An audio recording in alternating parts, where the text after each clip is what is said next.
Alléluia. Dis à quelqu'un, un jour.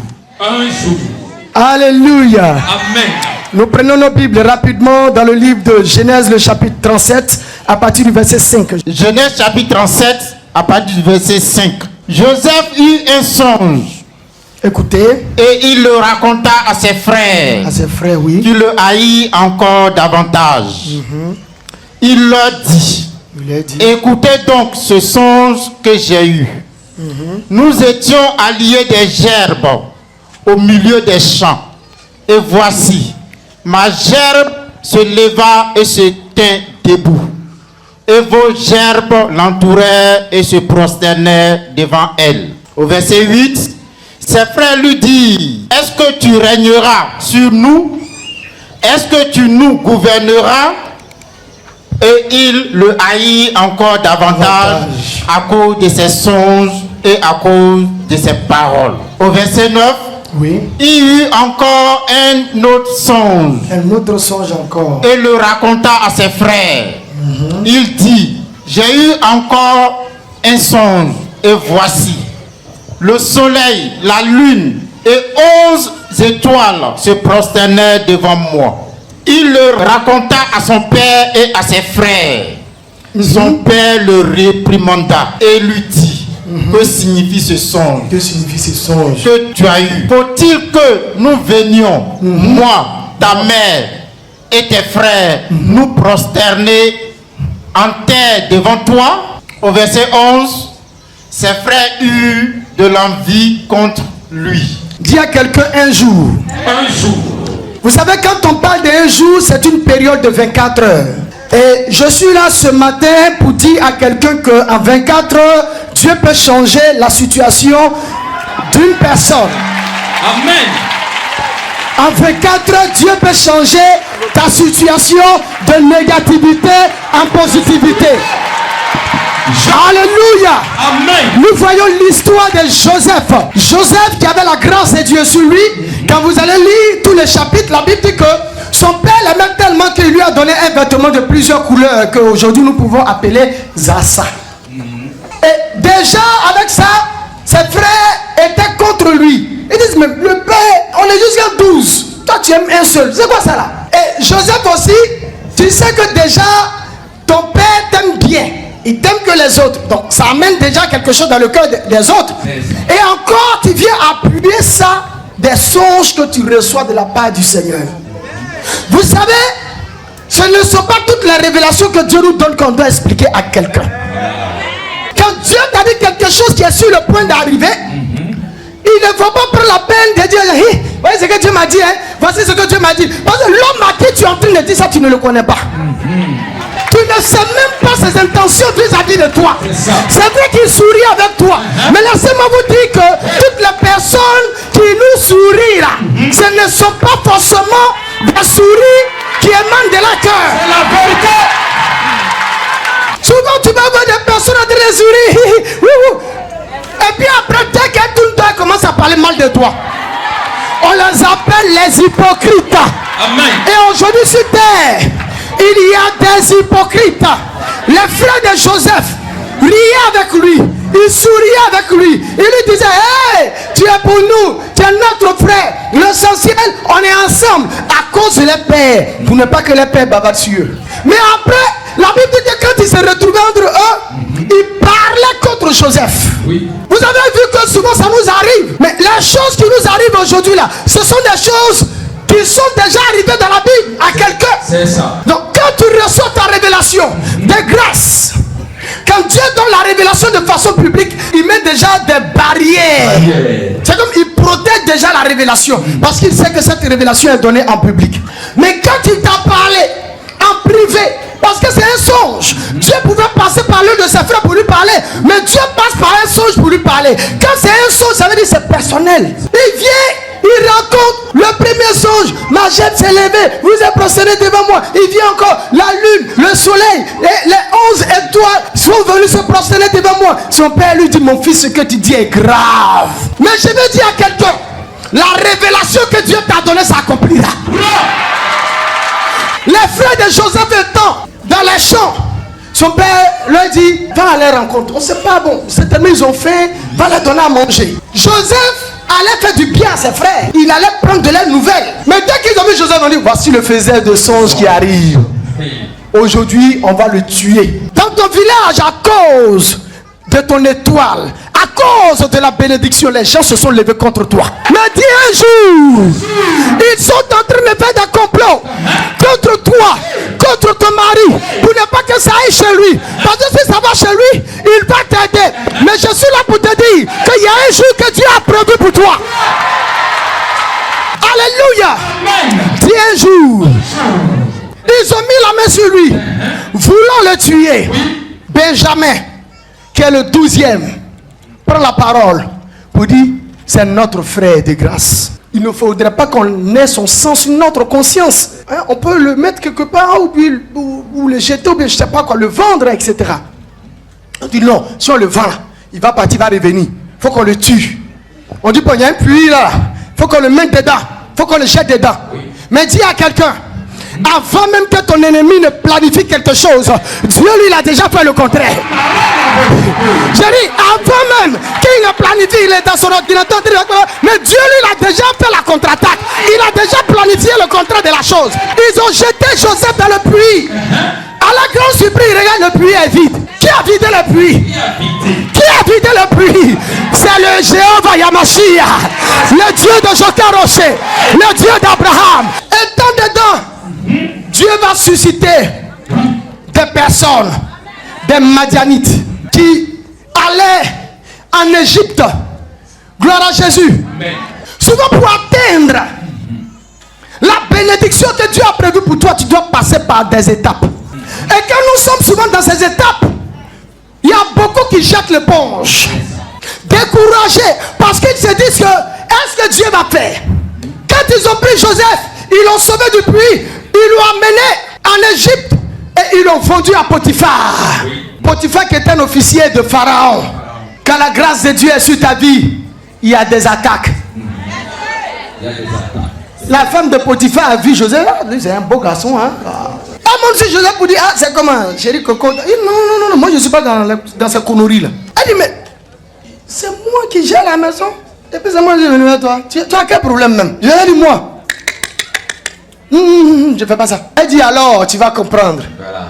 Tu vas périr en prison. Il y a des personnes qui sont accusées comme ça de façon injuste, qui sont en prison. C'est vrai. Qui n'ont rien fait du tout. Mais parce que quelqu'un a la belle parole ou bien des belles paroles, est parti dire devant la justice, voici. On te prend, on te jette en prison. Mais laisse-moi te dire une chose, la justice de Dieu est au-delà de celle des humains. Elle dit à son mari, il va sortir à moi. Voici le jeune homme qui a envoyé. Il dit quoi? Il a pris Joseph en prison. Joseph était là-bas. Il dit, mais Seigneur, qu'est-ce que je t'ai fait? Laisse-moi te dire une chose. La situation que tu vis, c'est une formation pour t'amener dans la grâce, la grande grâce que Dieu va te donner demain. Puis un jour, pendant que le diable était en train de maltraiter Joseph, Dieu avait un jour pour Joseph. Tout ce qui t'arrive, je suis là pour te dire que Dieu a un jour pour toi. Et quand le jour de Dieu va arriver, personne ne va te reconnaître. Joseph était en prison. Dieu va lui dire, reste tranquille mon petit, tu vas vers ta destinée. C'est le chemin de ta bénédiction qui est là. J'ai dit, si le diable savait qu'en crucifiant Jésus, Jésus allait rentrer dans une gloire immense, il n'allait jamais le faire. Jamais. J'ai dit, il n'allait jamais le faire. Souvent le diable ne sait pas ce qu'il fait. Il pense qu'il nous maltraite. Quand il est en train de nous amener vers notre destinée. C'est comme quelqu'un qui est là et puis il te pousse. Il dit, il va tomber. Dis un jour. Les chansons, lui qui donnait du vin à Pharaon, il a déconné, ils l'ont mis en prison. Avec le panetier, lui qui donnait du pain à Pharaon, lui aussi ils l'ont mis en prison. Et un jour, les deux font un songe. Regardez bien, on parle du panetier et de les chansons. Donc on parle du vin et du pain. On dirait que tu n'as pas compris quelque chose. Alléluia. En tant quand on parle du vin, du pain, qu'est-ce qui vient dans ton esprit? La Sainte Seine. Et quand on parle de la Sainte Seine, le pain, c'est quoi? Le corps de Jésus. Quand on prend le pain, c'est le sang de Jésus. Il y a un mouvement qui est en train de se produire. Alléluia.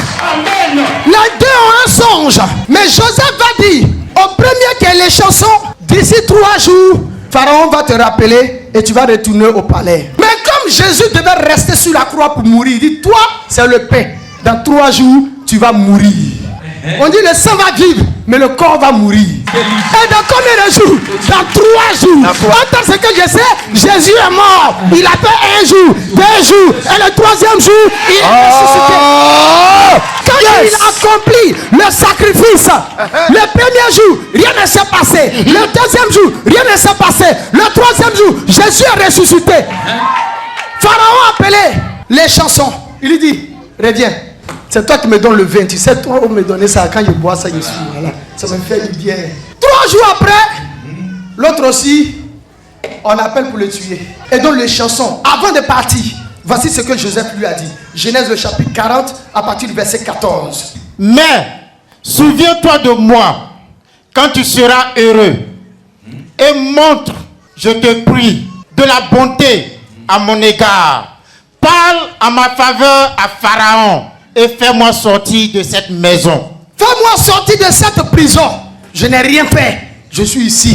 Mais la Bible dit, quand il est parti, il a oublié Joseph.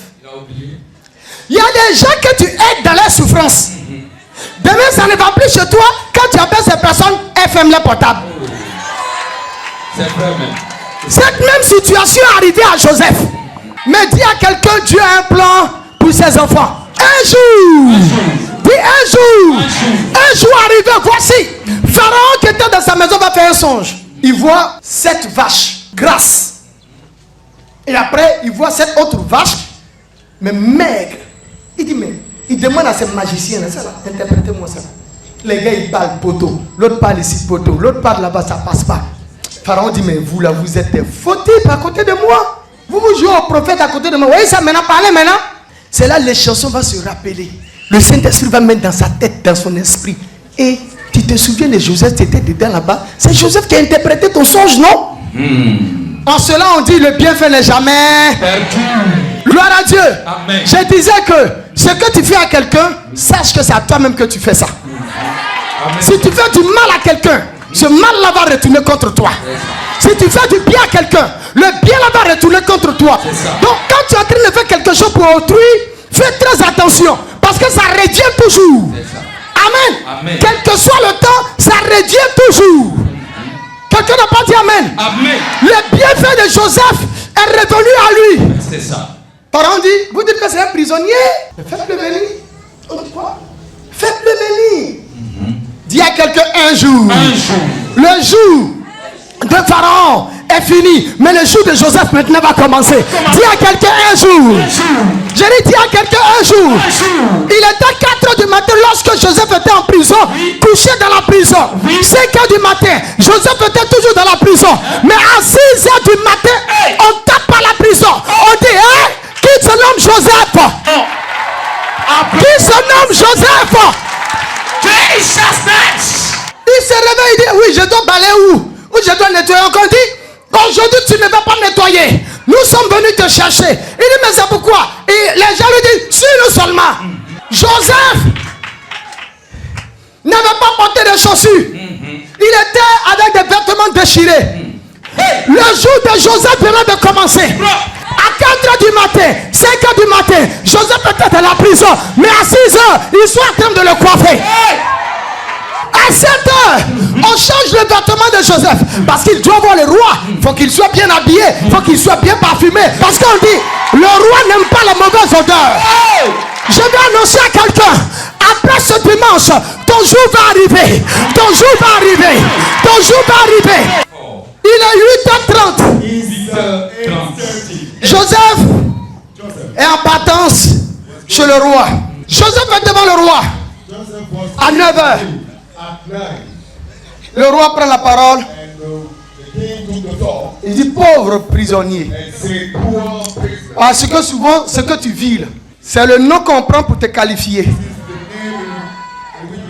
Pauvre prisonnier.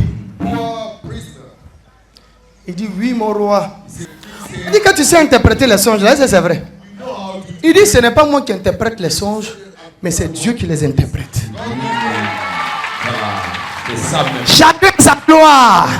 Joseph dit, c'est Dieu, c'est pas moi. Il dit, voici mon songe. Il a expliqué le songe. Joseph a dit dans son cœur, mais ça c'est un petit problème, c'est l'esprit. Le Saint-Esprit lui donne l'explication. Il dit, mon roi, les 7 vaches grasses que vous avez vues sont 7 ans d'abondance, 7 ans de gloire, 7 ans de richesse. Et les 7 autres vaches maigres que vous avez vues, c'est 7 ans de sécheresse, de famine. Le roi s'est levé, il a commencé à clamer. Jérémie, quand ton jour arrive, hey! Le président est en train de passer, quand il te voit, il dit, dites à lui là, il n'a qu'à venir. Pourquoi parce que c'est ton jour? Amen. Le roi dit, je ne t'appelle plus prisonnier, mais je t'appelle maintenant Joseph. La solution là, c'est quoi? La révélation a été donnée. Mais la solution, demande à ton Dieu, qu'est-ce qu'on doit faire? Dieu maintenant va travailler la tête de Joseph. Il dit, mon petit, tu veux retourner en prison? Dis ce que je te dis, hein? Sinon tu vas retourner là-bas. Ils vont dire, il a fini de parler, ramenez-le. Il dit, mon roi, cherchez un homme très intelligent, sage, qui, pendant les 7 ans de grâce, on puisse récolter le 5e de tout le peuple pour garder. Afin que, lorsque nous serons dans les 7 ans de vaches maigres, nous puissions utiliser ces 5e. Il a dit non, il a acclamé encore. Maintenant, le roi regarde. Le Saint-Esprit maintenant va se mettre en action. Propre. Il regarde, il dit, tu dis quoi? Quelqu'un de sage. Mais tous ceux qui sont à côté de moi sont bêtes. Quand je leur ai demandé l'explication là, ils sont restés là, je pense que, je crois que. Mais toi tu es venu là, tu n'as pas titubé, tu as pas, c'est fini. Tu es plus sage que tout le monde ici. Voilà. C'est toi que je mets. Un jour, à 4h du matin, 5h du matin, Joseph était en prison. Mais à midi, voici Joseph qui est établi en tant que premier ministre de Pharaon. Ses frères ont enlevé son vêtement et ils ont déchiré son vêtement. Ils ont mis le sang d'un bouc dessus. Ils sont allés montrer à son père pour dire, Joseph est mort. Il y a un animal féroce qui l'a tué. Voici, Joseph est mort. Jacob a fait le deuil de Joseph. Ils ont enlevé son vêtement. Ce qui t'a été arraché te sera redonné par un roi. Ils ont pris son vêtement. Mais qui va maintenant habiller Joseph? Le roi a enlevé sa robe. Et il a fait porter sa robe à Joseph. Pour dire, ce que tes frères t'ont arraché, ce que tes parents t'ont arraché, je te donne ça 100 fois. 5h du matin, Joseph était en prison. Mais à 12h30, Joseph est quoi? Le premier ministre de l'Égypte. Comme c'est merveilleux. C'est merveilleux. Je vais annoncer à quelqu'un, quand le jour de ta grâce va sonner, tu auras un problème de choix. Quand les sorciers viennent, que tu es en train d'avancer là, qu'est-ce qu'ils font? Ils te tirent en arrière. C'est ça. Amen. La vie du chrétien est comme une lance-pierre. Plus on te dit derrière, papa, ils vont te laisser. C'est ça. Parce que le jour ils vont te laisser, ils ne vont plus te retrouver. Ah, yes. Dis alléluia. Amen. Laisse-la se moquer de toi. Laisse-la marcher sur toi. Ils t'ont pris comme une serpillère. Mais ce n'est pas un problème. C'est la fin du film qui compte. Lève-toi. Lève-toi. Oh. Dis au Seigneur, mon jour est arrivé.